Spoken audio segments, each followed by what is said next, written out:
Good evening, everybody. Welcome to our second budget engagement forum for this budget season. I want to thank you all for being here, and I want to thank our host at the University of the District of Columbia. Give them a big round of applause. UDC is celebrating their Founders Day. President Mason, thank you for your hospitality and thank you for your leadership of our university. I want to jump right to it because we have a lot of people and a lot of big issues to discuss. How many people have been to a budget engagement forum before? Okay, so that's looks about half. Let me just explain why we do this, and then I'm going to turn it over to my team so that we can get down to business. You know that our budget cycle really is the entire year. And my budget team, who you will hear from, spends time looking at performance and budget throughout the year, working with agency directors, working with the council to inform this process. And when I was on the council, and I worked with two mayors when I was on the council, I was always perplexed by how the mayor would work on the budget and spend all this time balancing the budget and then give it to the council, and then the council would hear from the public. So what this budget engagement process is designed to do is to flip that around. So my agencies and the city administrator have been working on building budget recommendations for me. And before we finish that process, we have these budget engagement forums. And over the course of the last 5 years, a lot of the discussion has informed some of the decisions that we have made. So it is a very important process. You're first going to hear from Rashad and Jenny just about what does it mean to have $15.5 billion to spend.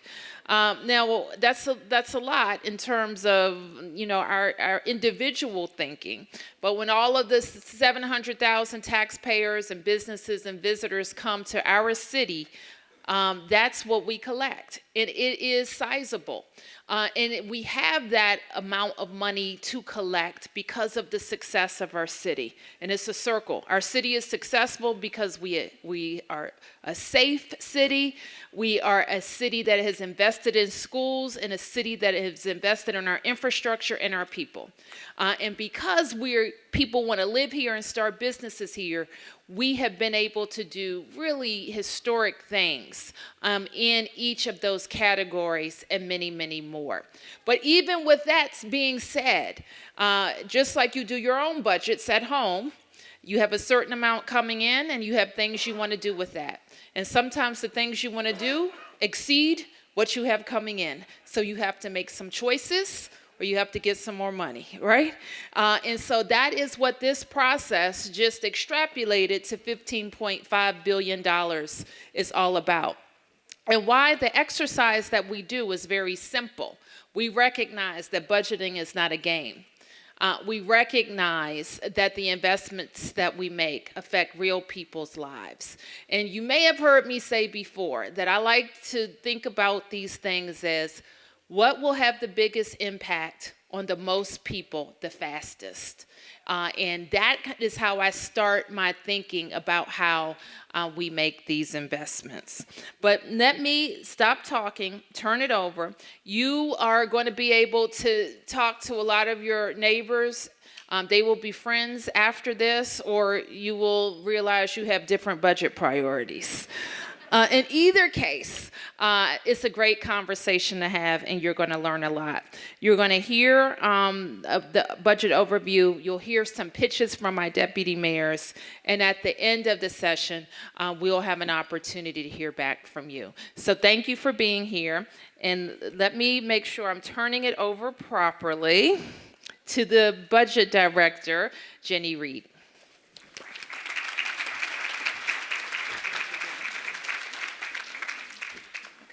Good evening, everyone. My name is Jenny Reed, and I have the privilege of serving as the Mayor's Director of Budget and Performance Management.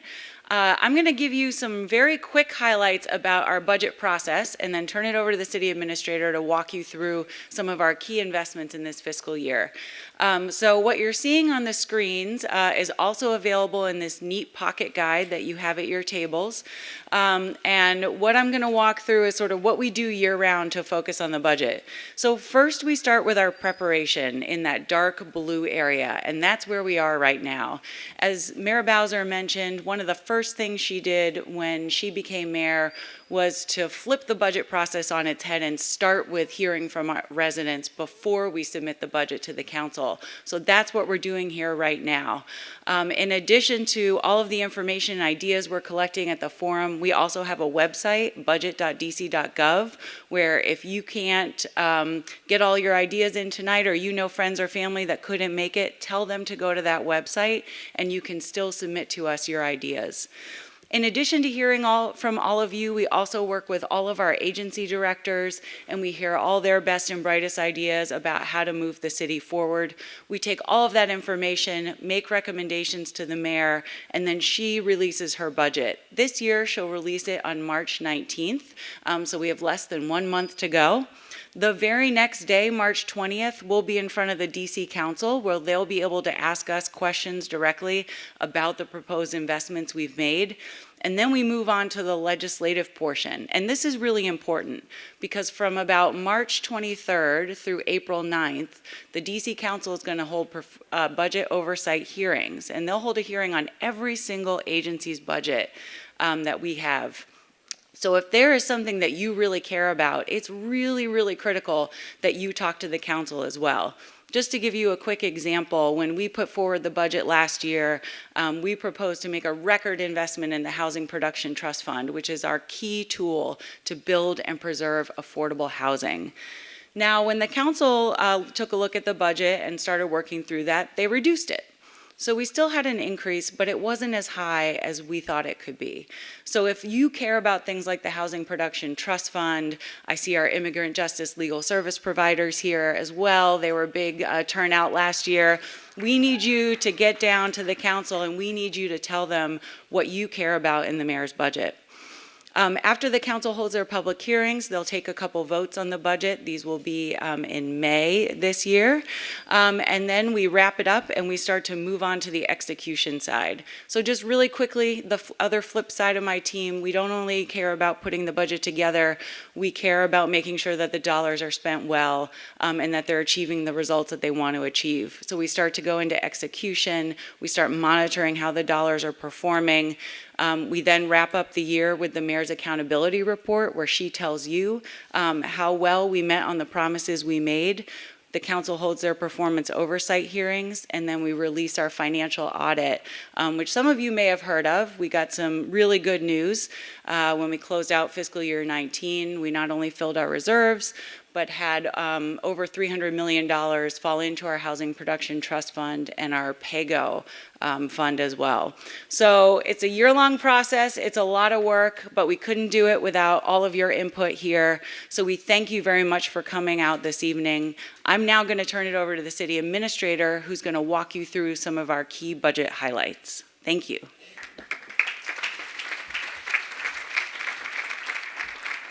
Thank you, Jenny, and good evening to all of you. So as the mayor indicated, this is a $15.4 billion enterprise. The budget is more than just a document about what we spend. It really is the strategy for how we invest in our people, our infrastructure, in our community. And so the reason that this budget in part is so large is because we do a lot of things in DC.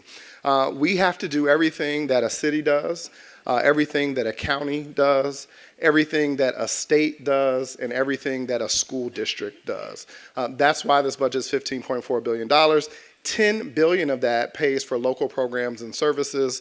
The other $5.5 billion are federal resources that we have and a lot of restricted kinds of funds that we also have in the budget. So where does this $15 billion go exactly?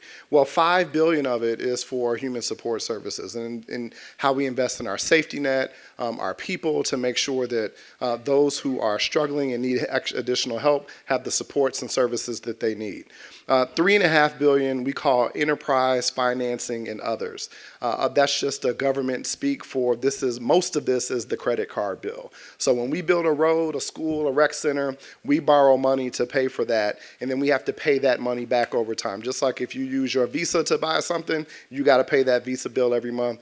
We have to do that to the tune of $3.5 billion for all of the money that we invest in our infrastructure and our physical assets in this city. $2.8 billion for education. Nearly $2 billion of that is related to the students that we educate in both our traditional public schools and our charter schools. This great university, the University of District of Columbia, is included in that $2.8 billion number. So that's our education investment.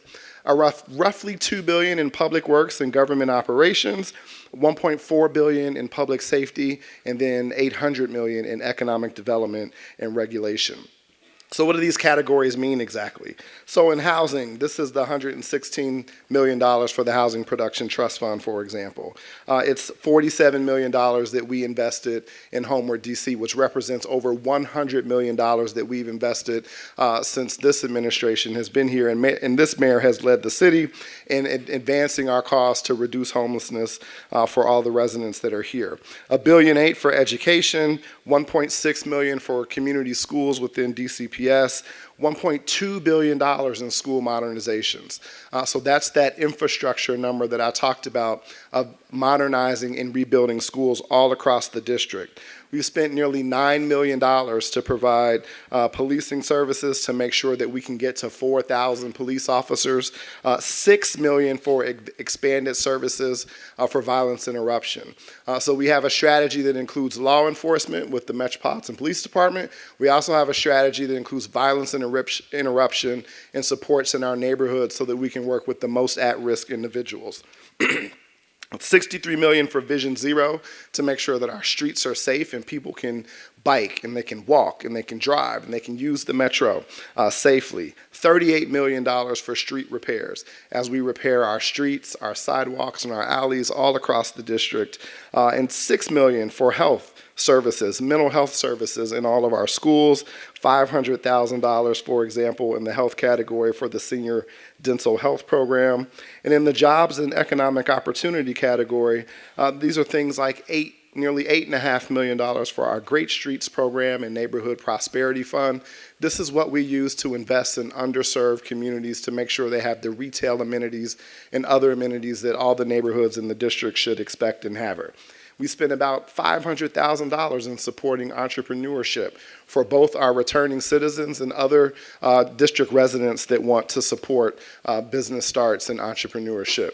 So we spend a lot of money, again, in DC because we do a lot of things like the city, the state, the county, and the school district. And this just gives you a sense of where some of those investments are and how tough it is to make these trade-offs amongst all the programs and services that you all expect for us to provide each and every year. So with that, we're going to give you a little bit of practice of how you might set priorities in these various areas, thinking about the kinds of programs that I described in these categories. And to move us to the next phase, I'm going to bring up the Mayor's Deputy Chief of Staff, Tomas Talamonte. Tomas. Thank you so much, CA. Everybody should have this $100 game at your tables, and if you have not filled it out already, please do so, because we're going to begin a facilitation. But each of us in our day-to-day have to make a budget. We gotta pay the bills. We gotta pay our rent. We gotta, maybe have a little set aside for some fun. But what we want you to do is we're going to be discussing a lot of these issues at your table in a facilitated conversation. And so if you could, if you haven't already, please fill out how you would allocate $100.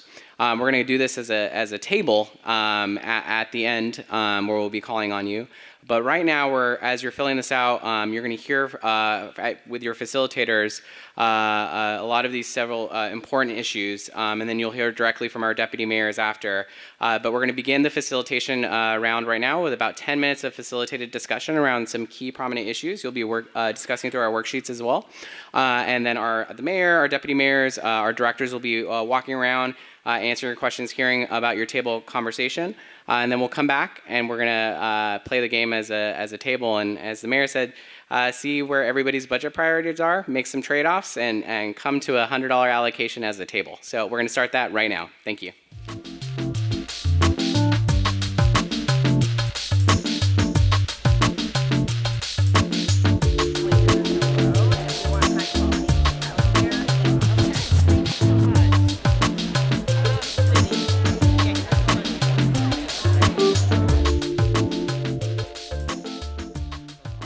first deputy mayor. So if you can hear my voice, clap once. If you can hear my voice, clap twice. If you can hear my voice, clap 3 times. Awesome. So we're going to hear from our first deputy mayor for education, Paul Kine. Good evening, everyone. My name is Paul Kine. I'm the Deputy Mayor for Education, and we in the Bowser administration have a very simple vision for our public education system. We want strong early childhood education for all of our babies. We want very high quality, by right, neighborhood schools close to where families live, and innovative and exciting choice schools for families that want them. And of course, all of this leads to very clear pathways into family-sustaining jobs for all residents starting in high school. And we in this room tonight should be extremely proud because in Washington, D.C., we are clearly on the right road to accomplishing this vision. We are the fastest improving urban public school system in the country. And these improvements have come about as a direct result of the investments that Mayor Bowser has made in our education system and as a direct result of the extraordinary daily work of our educators and our teachers. I know there are some teachers here tonight, so thank you for making the improvements possible. Now, we have come a long way together as a city, but it is clear that we have a lot more work to do, and that's why the mayor recently announced next year's proposal for funding, which is an increase of 4% in the per student funding formula, a historic investment. Now, what does that translate into in real dollars? That means that we are planning on investing almost $2 billion in our schools. $2 billion. Do you think that's enough?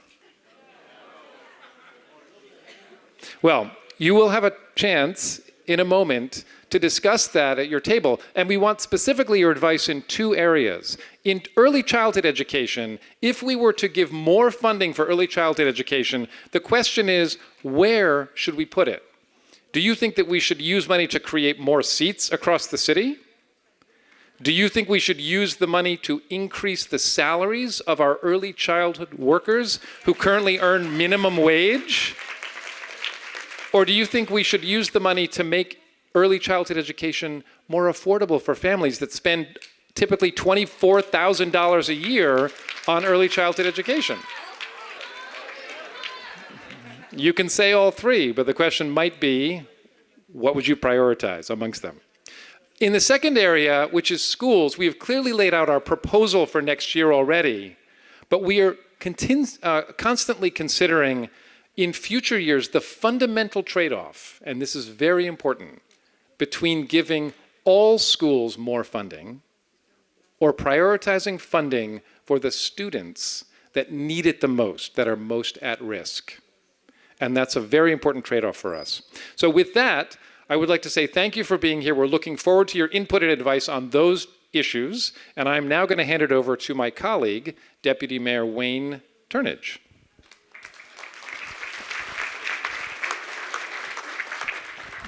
Good evening, everyone. My name is Wayne Turnage, and I have the distinct pleasure of serving as both the Deputy Mayor of Health and Human Services and the Director of the Department of Healthcare Finance. You will hear, as you have already heard, a number of budget pitches tonight. But I will tell you there is one supposition that lives without challenge today, and that is that there is no city, large or small, that can prosper and endure without the benefit of an advanced system of health care. No matter the quality of its schools, the scope and pace of economic development, the apparent vibrancy of its citizens, or the power of its government, if a city cannot take care of the health of its people, it will perish. Untreated illness can have a terrible leveling effect on a population, and the pernicious consequences of disease are callously non-discriminatory. There are 2 important areas of the city that I want you to think about where there are existing health challenges and the system of healthcare delivery deserve special attention. I'm talking about wards 7 and 8.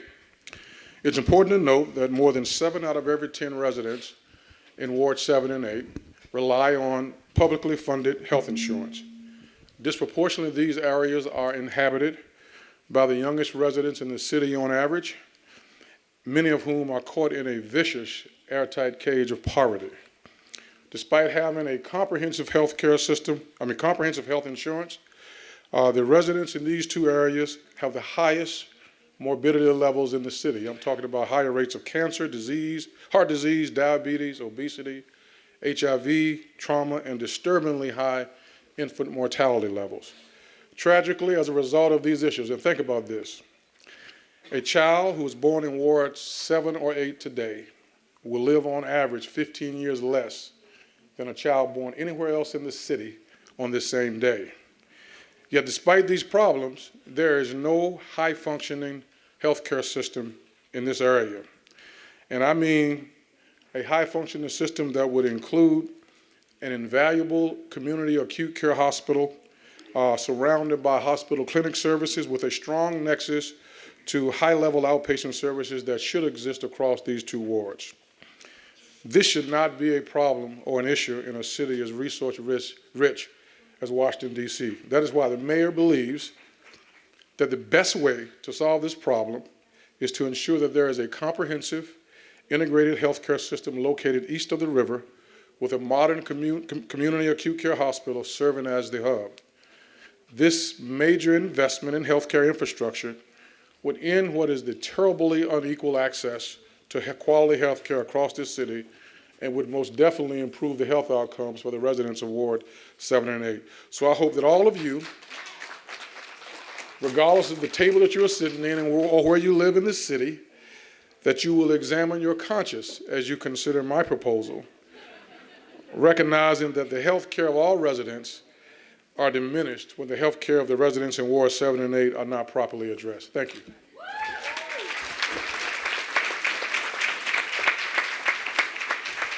Up next is Deputy Mayor Kevin Donahue. Good evening. I'm Kevin Donahue, Deputy Mayor for Public Safety and Justice. This is my 17th Budget Engagement Forum. We've had 17, and I don't think I've ever seen a turnout like this. And for everyone in this room, I understand there's about 150 people in a room 2 floors below us, which is extraordinary. So I'm going to talk about public safety through the vehicle of 2 photos. And I want to make sure if we can pull the photos up. So on the right, and there are 2 very different photos to have you think about what public safety investments mean in DC. On the right, you see some young men whitewater rafting in Great Falls. This is a photo taken of our Pathways program, which is part of, envisioned by the NERAC, part of the Office of Neighborhood Safety and Engagement, and it takes 24 typically young men between ages of 18 and 35, brings them to the ONES office 5 days a week, 8 hours a day, and when they go there, they get services. They get services like classroom training, training for jobs, counseling, mentorship, and they're brought in because they're at a very delicate moment in their life. They are almost all have violent felonies on their records. They're almost all involving guns. And they almost all, when they come to the program, are actively involved in dangerous situations. And they're making a choice to change the trajectory of their life. And as a result, make themselves better and make our city safer. The other photo is very different. These are our police cadets. If you don't know what it is, let me describe it. So our police cadets are almost entire, they are all DC residents. They are all graduates of our DC public high schools. They are almost all residents of Ward 7 and 8. They're all individuals of color. Half of them are female. And they're given a 2-year scholarship to this university, UDC. Thank you. So they can get their 60 college credits to become a police officer. They're given a civilian job while they do that and are paid more than $30,000 a year as a civilian job to acclimate to MPD. And at the end of that, they join the police academy. Now, both these photos, I chose them intentionally. They both represent the kinds of investments we need to make our city safer. The fact is, those cadets, when they become officers, will be able to make an impact with tools that programs like Pathways can't do, and Pathways makes an impact that the police cannot do. And when we combine them and make investments in both, we make our city safer. So since I've been to 17 of these, and I know that oftentimes what comes out of the tables for public safety begins with a 0 or 1 or maybe 2. I tried to have a big idea, but I have a very modest one, because I typically sit at the table and I know why, which is you come here thinking of the big investments we make and often think about public safety as the result of investments in good schools, in good health care. So my modest proposal is to flip that on its head. That public safety you should think of as the prerequisite to having a good school, to having a good healthcare system, and have stable housing. Because a child who is not safe has a hard time learning. A business with shooting around it cannot employ people for jobs. And these programs and the ones on this sheet, they do not cost, I think Paul used the word billions. They don't cost hundreds of millions, they don't even cost tens of millions. They're literally, each one cost a few $1 million. And if you do that, and you give me something involving a 2 or a 3 on your short sheet, you can really unlock those big investments that you really came here to advocate for. Thank you. How's everyone doing? I'm Lucinda Babers. I'm the Deputy Mayor for Operations and Infrastructure, the mayor's newest cluster. And I'm here to represent all things transportation, your favorite. It's how you got here. So first, let's talk about public transportation. WMATA, of course, is our biggest area of public transportation, and we invest heavily. You heard earlier, we invested $468 million in WMATA for this year. $23 million is for our Kids Ride Free program. So yes, tell education, without us investing, children couldn't get to school. So before you put down some dollars for education, think transportation. Now, WMATA has already put out their budget for next year, and there's a comment period. And so I want you all to know that we're very pleased. They're offering to restore late night service, not as much as we want, but at least something. They're also offering a wealth of other things that we like, but they're also saying that they want to give a surcharge to those who pay by cash. Now, unfortunately, that's going to hit a lot of DC residents. So if you have issues with this, not only do you need to give me $98 out of your $100 on your sheet, but you also go to WMATA's website, you can give feedback, you can see when their meetings are, go and let your voice be heard. Now, who ride buses? Okay, don't we get stuck in traffic?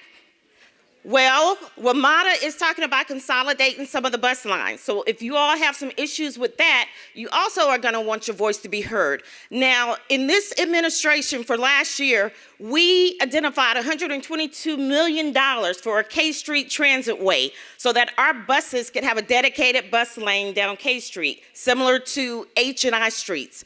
Well, unfortunately, the council pushed that back. Now, we started to do some design, but we need you all to advocate both tonight and contact your council member and tell them that we need dedicated bus lines because we would like to get to where we're going just like everybody else, even though we're on the bus. Now, for those who cycle, don't hate people who don't cycle. But for those who cycle, we invested $10 million in a capital bike share program. Okay, so you get your exercise while you're doing good for the environment.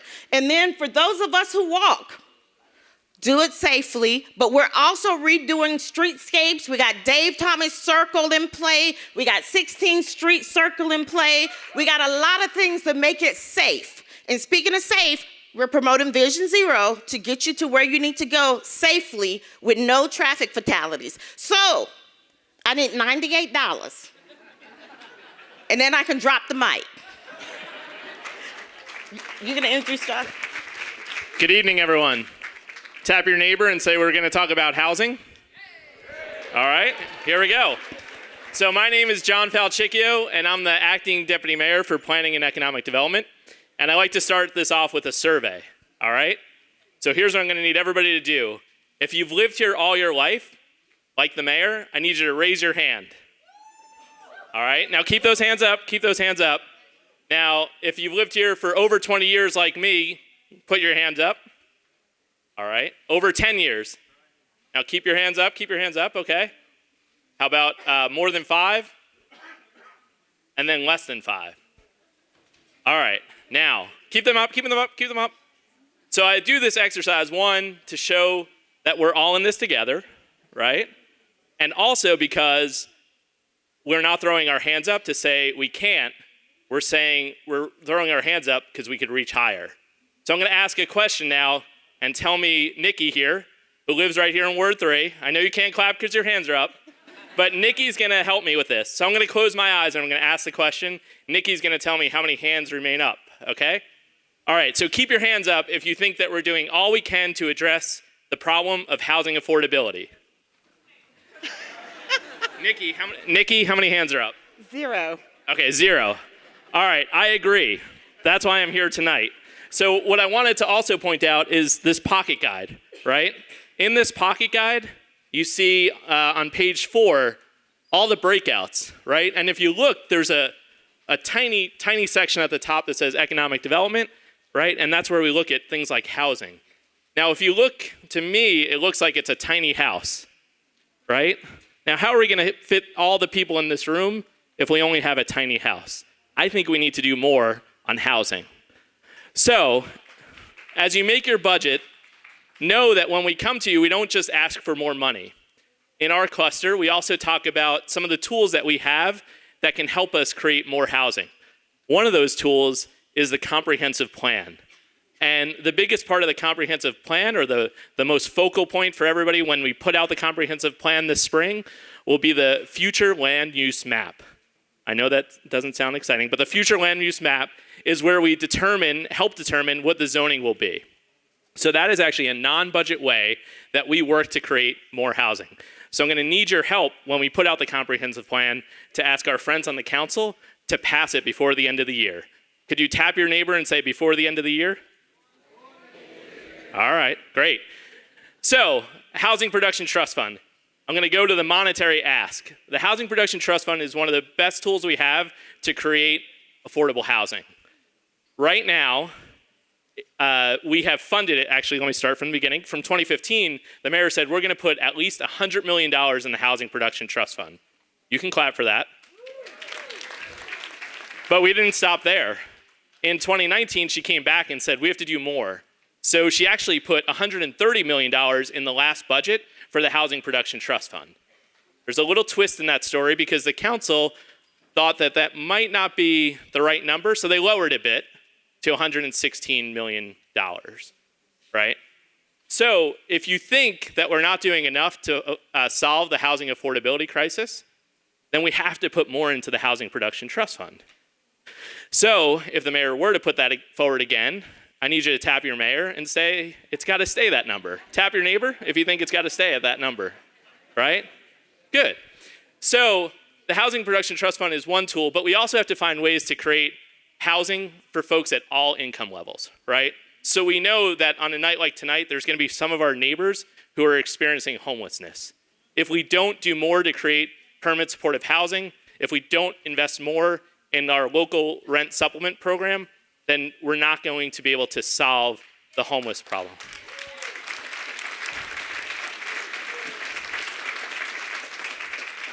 So I get to go last, and I get to make the final plea, but now I turn it over to you all, and here's the hard part. Here's what you have to solve, and your moderator is going to help you solve it. You have to spend $100 as a table.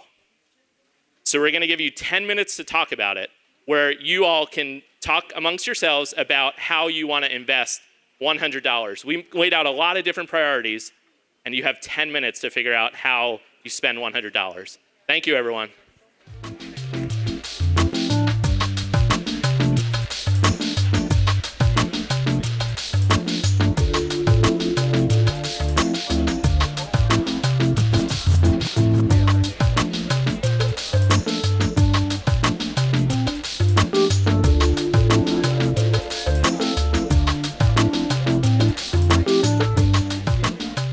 All right, here's the most fun part. Now we get to hear from you. And we're going to start calling on tables. So everyone should have a designee. Which table wants to go first? So let us know how they allocated their dollars and why. Let's see. Who's going to be my first table? I see table 28. Let's get a mic to table 28.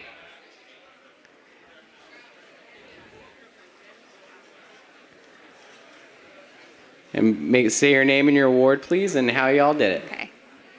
Hi, everyone. My name is Jane, and I live in Ward 5, but we have all kinds of wards represented at our table.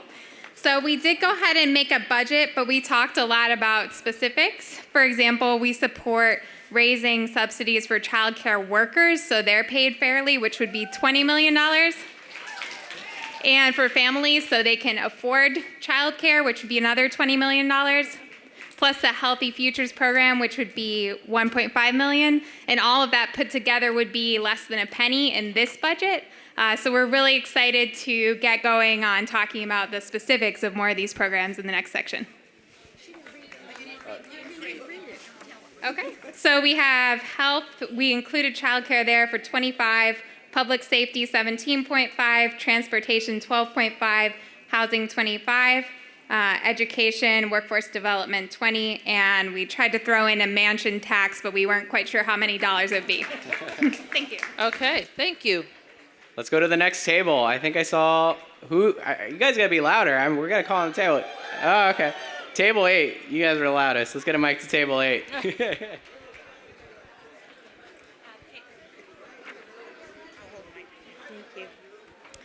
Good evening, everybody. Good evening. So, table 8, we decided that one of our biggest priorities is health and healthcare and quality health services.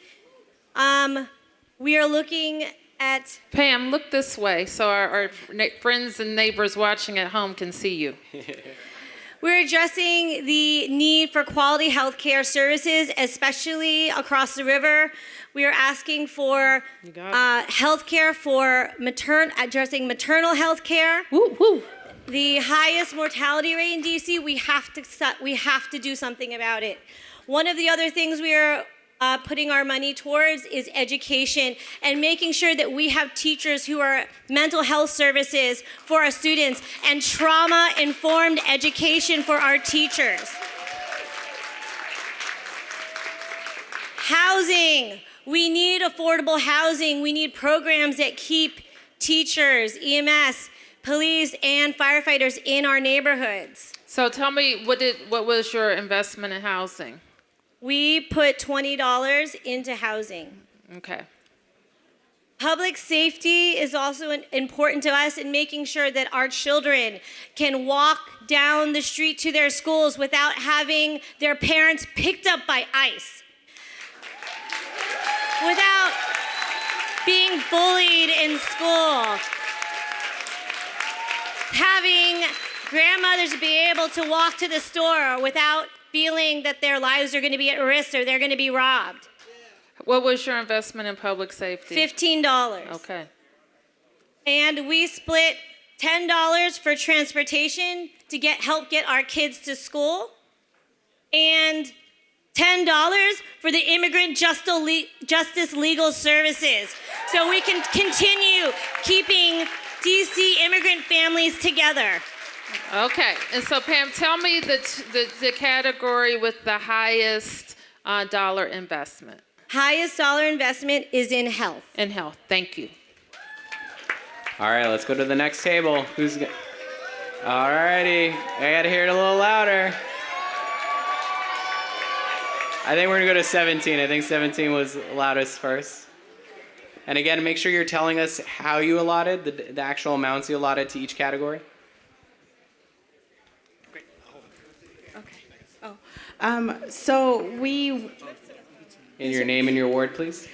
My name is Alma, and we are from Ward 5, and we are asking for the highest investment on the health because we want DC Alliance to be extended from 6 months to a year, please. Yes. I'm a mom, and I am ashamed to say that I have to pull my daughter out of school so we can wait to renew our health insurance from 6:45 a.m., and that's not right. I shouldn't have to take my child just so we can renew our insurance. Also, the percentage of people committing fraud in the health system is a lot lower than the people who actually do live here and do depend on the DC health insurance. So that's why. Also, we put 10 on public safety, 10 on transportation, 20 on housing, because DC is getting more and more expensive each and every year and day. Education is very important for us. I feel like if parents were educated, our kids will be more educated, and that's a goal. All right. Thank you. And so your number one category was health? Yes. Thank you. Thank you.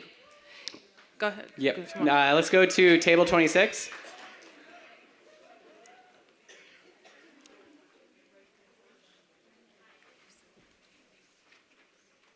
Hi, good evening. Our budget, as we were doing it, we were really talking about how many vulnerable people there are in the city. And it's really hard to divide this up because there are so many pressing needs. We had a tie in our top 3 most important issues. Of course, there's health, really focusing on early childhood health, the expansion of the DC Health Alliance, changing that to the 1-year recertification. We also identified housing as a top need. Nobody can argue that housing is not fundamental to wellness. And we want to be sure that everybody in the city has a fair shot, and that's not going to happen without significantly higher investments in housing. We also talked about education and early childhood education being really, really critical. The investment when children are young has a huge payoff down the road. And also, along with education, looking at the workforce development support. We had 10 for public safety. We had 10 for transportation. We also had 5 for other, which would be the census. We need to count everybody in the city. And we also have, in that other category, IJLS, and I forgot what that stands for. The Immigrant Justice Legal Support. Thank you. So let me ask, who had a tough time negotiating with your table mates? I want to know the person who had to give up the most dollars for their number 1 item. I bet it was you. You want to stand up and share? Tell me what the negotiation was at your table. It's table 4. Here. So part of this was an information problem. We would have had health as our biggest number for sure, but we were told that we were only allocating the district's share and not the federal dollars, so that the $5 billion that the district spends now, we should consider $2.5 billion. And so our number at 20 is much lower than it would have been otherwise. Okay. Because a third of the budget we think fairly should be going, as it does now, to health. Okay. So we were at 20 there, we were at 10 at public safety, transportation at 20, housing. You've done a good job, better than the council, for sure. We think that we want you to do more. Our table thinks that housing is, nobody in the district should not be living in decent housing. There should be no homelessness. And education is our biggest number, but only because health was, we brought health down to 20 because of the federal dollars. And we have a lot of support for immigrant legal services at our table too. All right, got it. I think table 19 also had some strong conversations around their budget. Oh, great. Okay. We did have some strong conversations around our budget and really discussed how all of these priorities are deeply interconnected. We talked about the need for immigrant justice legal supports, as you've heard about, support for people with disabilities, funding to support people around domestic violence, and particularly there's a lot of consensus around affordable childcare, both subsidies to support families so they can stay here and pay for care, but also so providers can stay in this city and have a livable wage, and that will make things like housing and other supports more affordable if people have those wages that they deserve. Okay. Thank you. All right, let's go to table 27, yeah.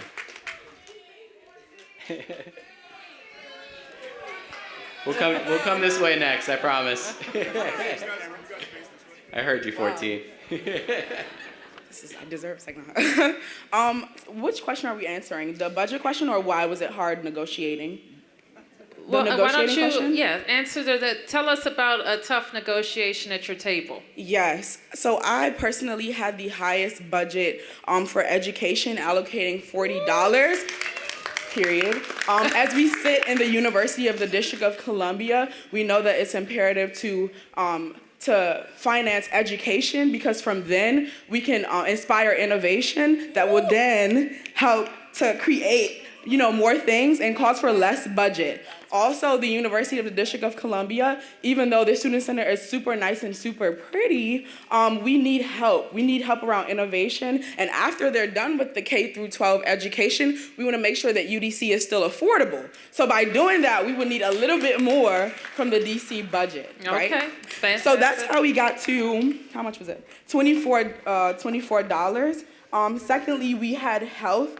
It was imperative to invest in physical and mental health at our table. We know that health is a direct correlation between housing for a lot of our homeless residents, but we also don't want to continue the narrative that only people who are outside on the street are homeless. We know people who are working every day and unfortunately have nowhere to go when they get off, right?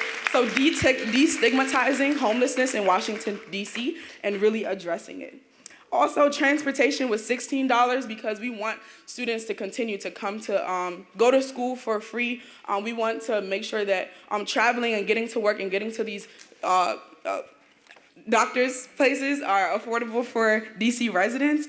And then for, what did I forget? Oh, housing is $22 because we do believe that we need more money to invest in affordable housing in Washington, D.C. D.C. is becoming increasingly more expensive. These condominiums are $1 million, and then that means that you've increased the minimum wage, and we're grateful. However, if you parallel minimum wage and housing in D.C., it does not suffice. So we're giving housing more money. Thank you. I want to thank you for that one. I'm glad you mentioned the minimum wage because we have been on a march to get to 15 for the last several years. Our economy continues to thrive and grow and produce jobs, so that's a wonderful thing. And so we're leading many places in the nation because on July 1st, we will be at $15 an hour, so that's a good thing. We'll go to table 14 next, and make sure you say your name and your ward, where you're from as well. Thank you for allowing 14. My name is Kalita Boyd. I'm a representation of Ward 8 and also a PAVE member. We love you, Mayor. Thank you, PAVE. So we did have a tough time. Individually, we had our own priorities, but as a group, we came to some consensus, and I think we did pretty good. For housing was the biggest issue for our table. Nobody can doubt about housing, okay? Even at UDC, we cannot doubt housing is an issue because there is a population, not just the people that you see that are under the bridges or in the streets, but there is a population that you don't see. Yes. And those are those youth and those young people that are going from couches to couches that you don't see and are not counted as much. Public safety, we definitely believe public safety should get 10%. Because you can get the housing, you get your transportation, which we gave 10%. But public safety, we said we would want to see more engagement from our law enforcement to have more of an interface, social engineering, as we can say. I was just sharing a story that my son sees a police car with the crossing guard at school every day. And he believes that police officer's job is to make the parents move and give tickets. That's what he thinks that is about. So we definitely need to do better of social engineering and engaging our youth to feel they're in safe spaces and having safe passages. Education, we gave 25%.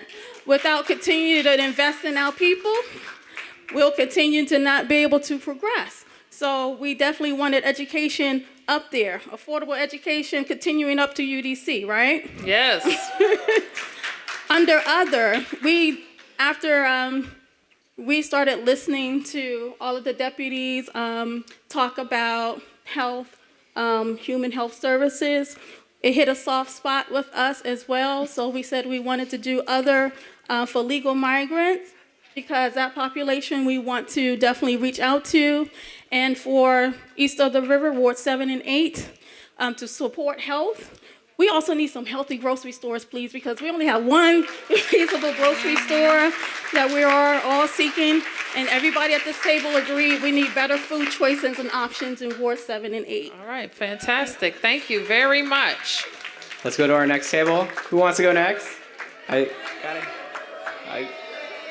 Let's go to 40. Let's get a mic over there.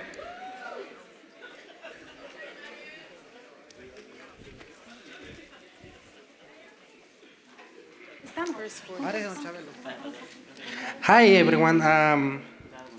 Should I say in Spanish? Okay. So we put like our budget also on like 20 on health because we know health is a real issue, and then we need to. Every family deserves a health insurance and a good health for everyone. We put 10 in public safety, but really public safety, like no more policing, no hurt our children's, like really taking care of our people, that the little ones. Transportation, we put 10, and 20 in housing. A lot of our people are living in the streets, so we demand and we want like really housing affordable for everyone. A lot of the buildings are not well taken care of it, so a lot of people are living under like really bad conditions, under mold, under like I don't know whatever roaches, rats under the building. So we need to implement, and then we have education. Education is something that everybody should deserve. Every child, everyone in the district should have the right to have like a relevant education. No, even though whatever your color of your skin, immigration, everyone should deserve a relevant education, and especially for our little ones, we need to spark that little thing in their brains so they can become a better persons and better citizens of the District of Columbia. And the last one, we are demanding for vendors licenses. A lot of Latinos or other ethnicities in the District of Columbia, they are getting older and they are not able to work in a restaurant or in other places, and the money that they get from the government, it's not enough, not even for pay their rents, so they had to look into another options, and they deserve a better quality of living too. Thank you. Thank you so much. Thank you. Thank you. I see table, you want to go to table 24? Thank you. Move on. Oh, you can hold it for me? Okay, so I don't talk too long. So our group, we went around, and one of our priorities was having note takers within classrooms for education. It made the difference for one student between a 3.0 and a 3.6 GPA. We also had a priority for trauma-informed training for teachers and teacher training support. There we go. And then at UDC and at the DC Health Alliance, ensuring that there's no more 6-month check-ins, but move them to a year. And then finally for immigration immigration legal services, the IJLS grant, my apologies, making sure that the 4,000 TPS, temporary protected status, and DACA recipients in the city receive services because that status is slated to end within this next year. So making sure our DC residents are protected and their families. And finally, housing, making sure that 30%, 33% goes to the lowest AMI, 33% goes to the mid-level AMI, and then 33% to the next, making sure we've got true affordable housing within the city. And I'm not going to go through the percentages, but... Thank you. So I think that, okay, let's go to this side. The number 13, number 10.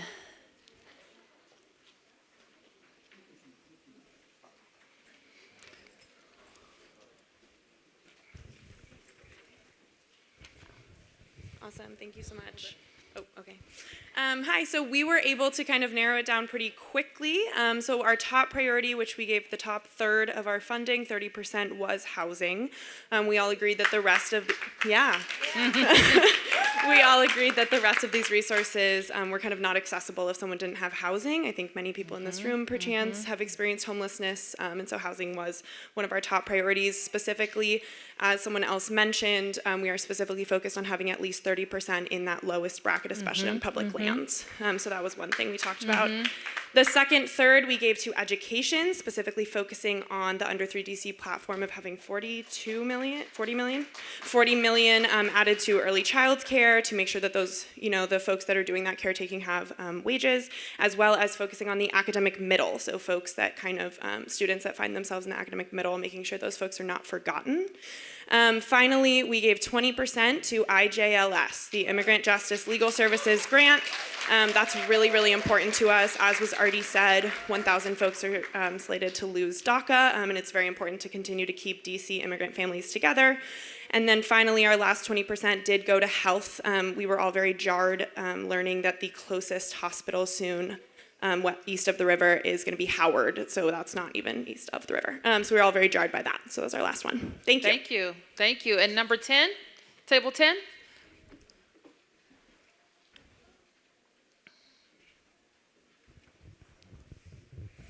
Hi. I'm Daniel. I live in Ward 1. Thank you. I just want to say, first of all, this was limited to $100. Imagine what we could fund with 110 or 120. There's no reason the pie should be so small. I can afford to pay more in taxes, and we are the richest city in this country per capita. But within the $100, we gave 23 to health, focusing, expanding maternal health services, infant mortality prevention. East of the river, definitely investing in a hospital and preventive care. Public safety, we gave 10, focusing on near act implementation, increasing foot patrols, but also especially diversion and prevention programs, violence prevention. We gave 15 to transportation, reducing fares, dedicated bus lanes, safety. And then we gave, splitting our biggest categories, were 25 for each housing and education, especially for permanent supportive housing, preservation of affordable and public housing, and also reinforcing rent control.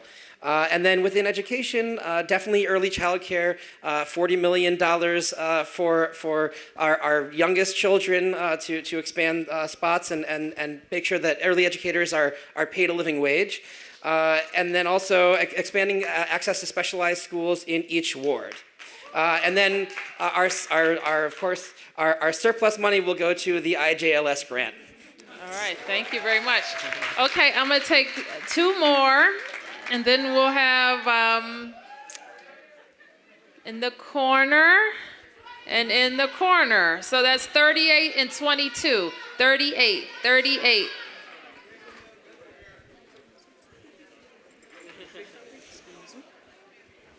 So, hi everyone.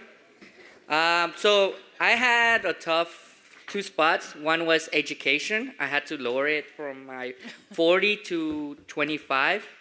And I wanted to first talk about like my university, which is the University of the District of Columbia. I want more funding for our university, especially because if we want to become the 51st state, this is gonna be our state school. So we need more funding for this school, and it gives a lot of jobs for opportunities for students that they cannot afford colleges outside the DC.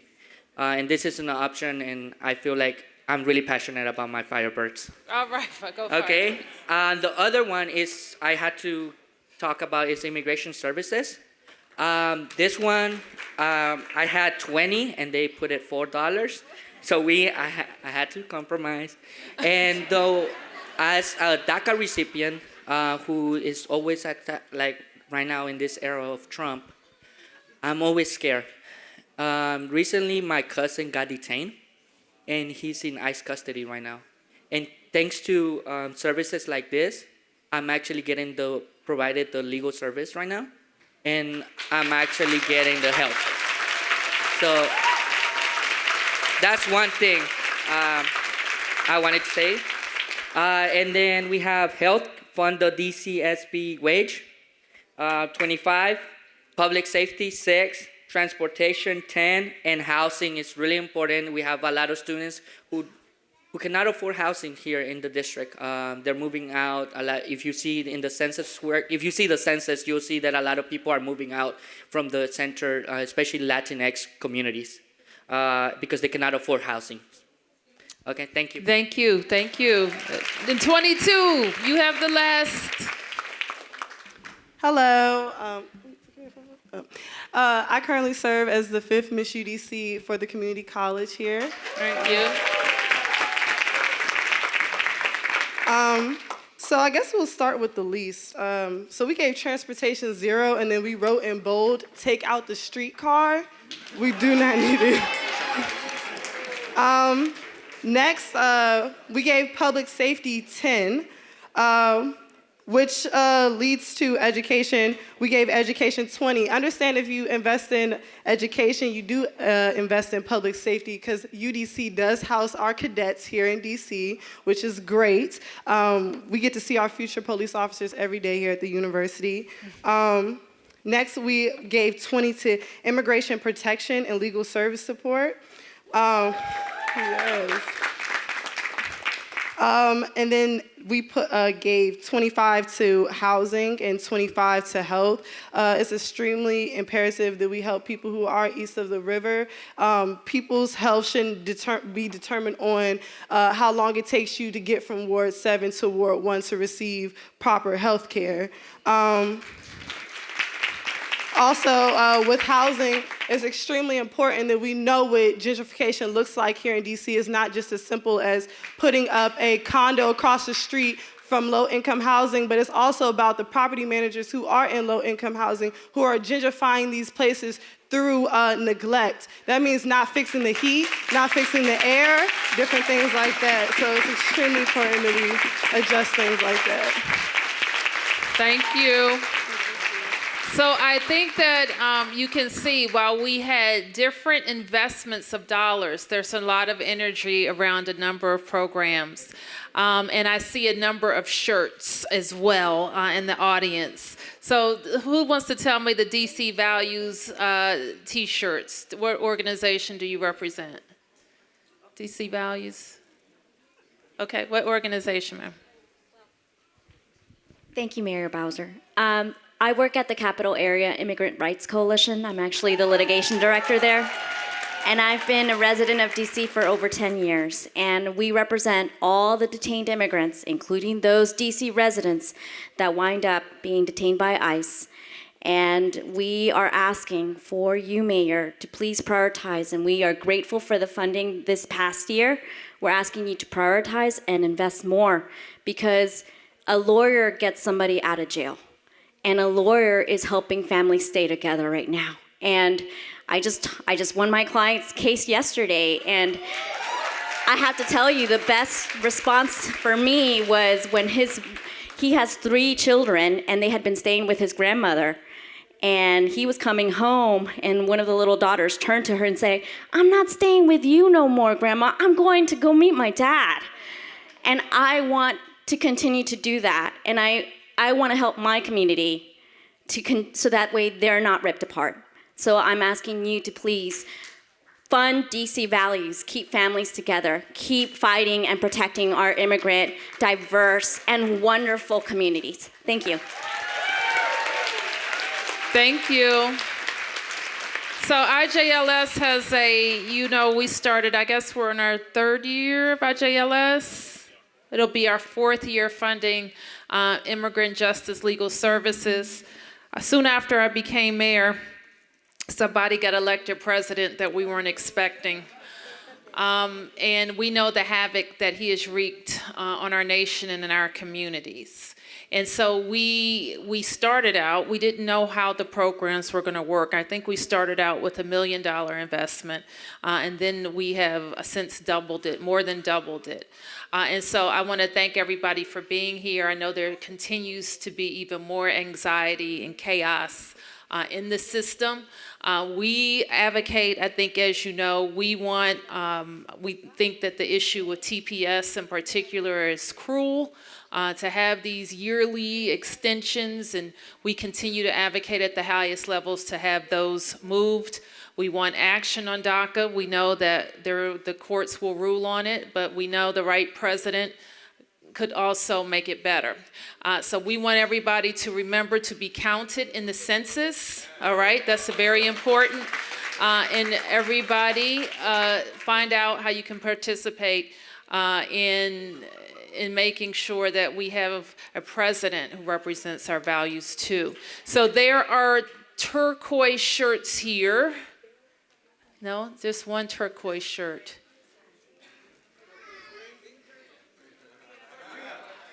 Bria, okay, Bria. Yeah, I was talking to you, but you may be the only turquoise one. That's okay. All right, who wants to tell me about their organization? UDC, the Firebirds are here. Do I have a representative Firebird? Okay. Hello. Again, my name is Joella Roberts. I currently serve as the student representative to the Board of Trustees here in the University of the District of Columbia. So we're here to advocate for more funding for our university. Under the leadership of President Mason, we're able to make extremely amazing strides, but we know with more funding, we'll be able to be even more equitable. As you know, our strategic plan is the equity imperative, but under that, there are specific goals that we want to target. I just want to echo the room around immigrant justice. I myself, I am a DACA recipient, the University of the District of Columbia. The University of the District of Columbia is only one of 3 HBCUs to accept undocumented people. We are organizing on campus, but unfortunately, most undocumented students do not receive federal aid, or a lot of scholarships require citizenship, right? So if the University of the District of Columbia was able to have in-house money to help undocumented students or those who are documented but cannot pay, that would make an immense impact on our community. As you can see, we created, because of you and leadership, we created the Student Center, but a lot of our infrastructure is failing. We have 20-year-old buildings, 20-year-old elevators that literally get stuck and drop, right? It's not conducive to our learning. How we interface with the university is through infrastructure, through our professors who need to be paid more, and how, right, where are my professors? Not in here?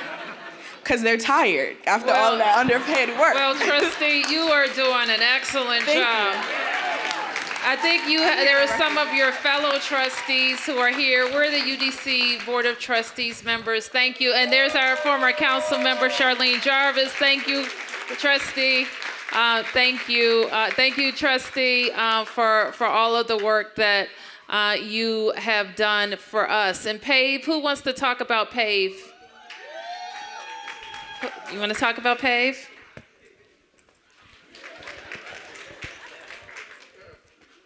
Hello, Mayor. Hi, everybody. My name is Rochelle. I'm from PAVE, Parent Amplifying Voices for Education. Thank you for the 4% for the USPFF, for the children of the District of Columbia. I, however, have a bigger challenge for you. Okay. Who else wants to talk for PAVE?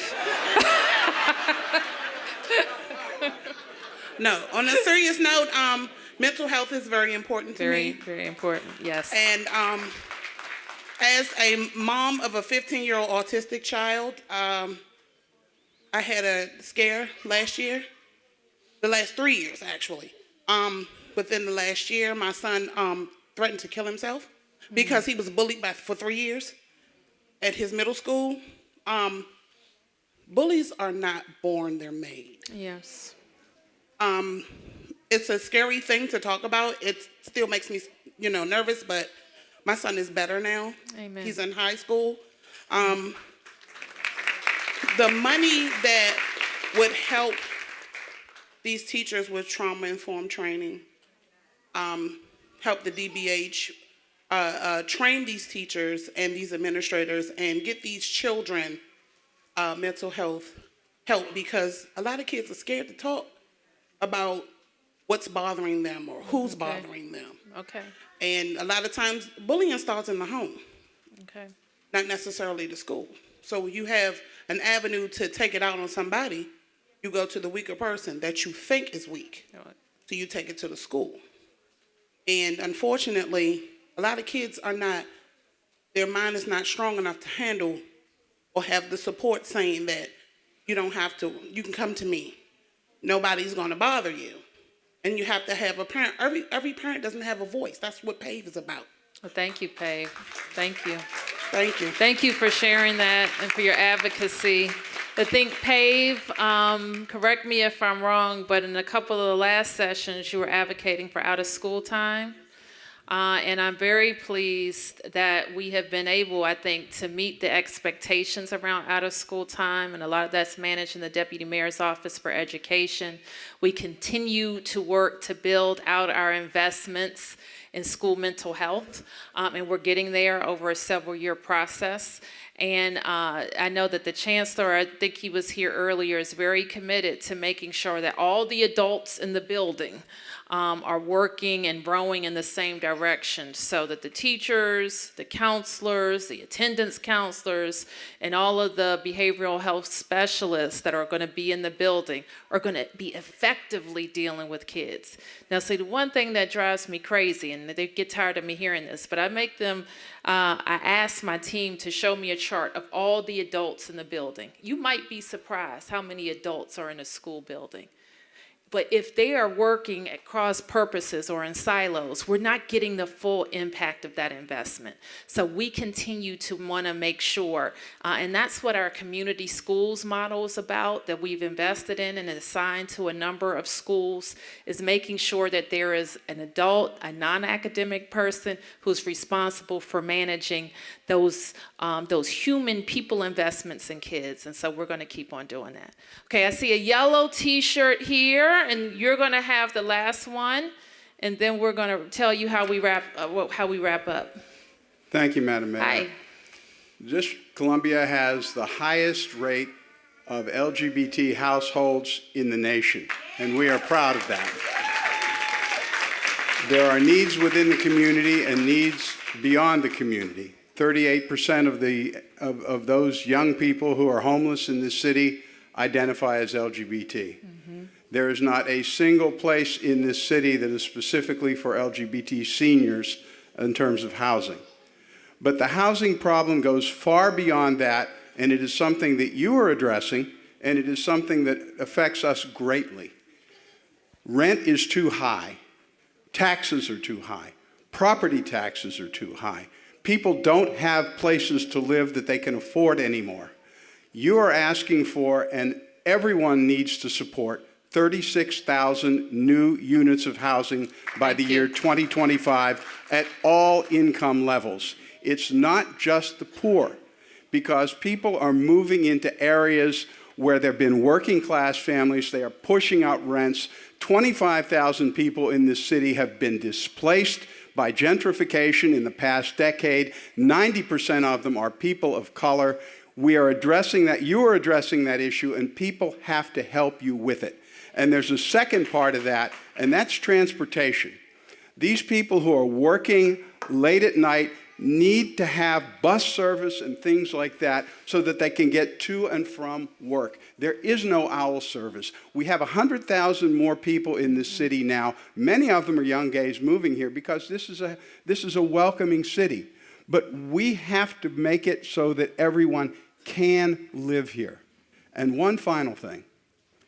We spend taxpayer dollars to provide security for white supremacists, for people who come here to march and use their First Amendment rights because we have to.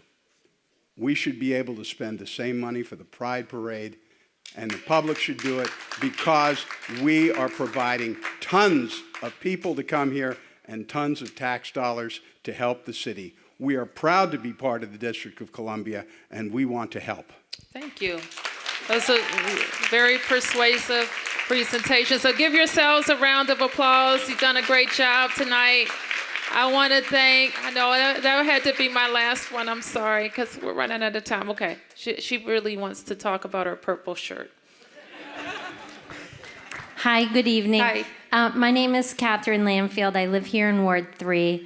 I'm a longtime school social worker, and my purple T-shirt represents the Under 3 Coalition, and we are really grateful for having so much support tonight, and we feel really strongly that we need to be investing in our youngest residents.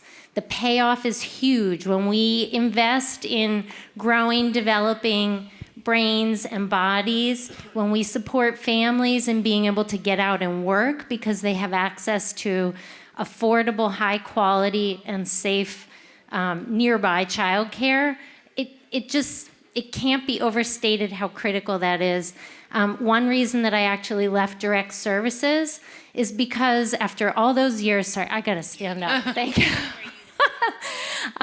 See, I'm getting a little old now and I can't stay hunched over, but I also can't stay working at the direct services level when I know that structural change is what families need. And our city really, really needs to share the wealth with all residents. We have so much to offer, and it's really just going to certain parts of the city. We need to be investing across the city and all of our families. Thank you. Thank you for the Under 3 Coalition. And the Under 3, I'll just finish by saying this, because we share that goal of making sure families can afford to live here, and childcare is becoming like housing, the biggest parts of a family's budget. And we know that that pressure is making families make a lot of different decisions. So we're very focused on that. But this is an example of a key initiative that there are a lot of different ways to get to it. So some of the things that you've advocated for are very worthy things for Under 3. We've done some things over the last 3 years that we think are very worthy too, that we have in the pot to figure out which works for us. For example, we funded in public buildings like the Stevens School, Thurgood Marshall School, Old Randall Highlands, Minor School in Ward 6, Deanwood Rec in Ward 7. We're using our public buildings to try to drive down the cost of Under 3 care. And we're going to allow nonprofits to go in and operate early childhood. Now, see, while that wasn't among the thing that your coalition is advocating for, it is something that we've done and we know works. And it may be something that we recommend again. Another thing that has worked is that we have offered a child care tax credit for families up to $150,000 a year for families who don't get a child care voucher. We know that has also had significant uptake, and it is helping a number of families that don't get any assistance with child care. That's not part of your recommendation, but we know it's something that works. So in a number of things that we've discussed today, there may be some ongoing efforts already that we could add to, or just do something different entirely. But I want you to know that that's kind of part of my thinking as we take your feedback, see what's working, and see what the council is thinking as well. The final thing I'll say, because it came up in our last budget engagement forum, somebody said, well, the council passed this unanimously, so we want you to fund it. I said, that's great, but the council on a typical year will pass about $1 billion worth of unfunded legislation. And we can't fund it all. They can't fund it all either, because sometimes a lot of after we get the budget, if we didn't fund it, they're not able to fund $1 billion worth of new programs either. So just know, we take all of that into consideration. We talk to the members of the council on our proposal before we send it down, and we try to the best of our ability to capture the investments that we think help the most people, are most effective, and do it the quickest. And then that's how we get going. But you have been so helpful tonight. Thank you for spending 2 hours with us.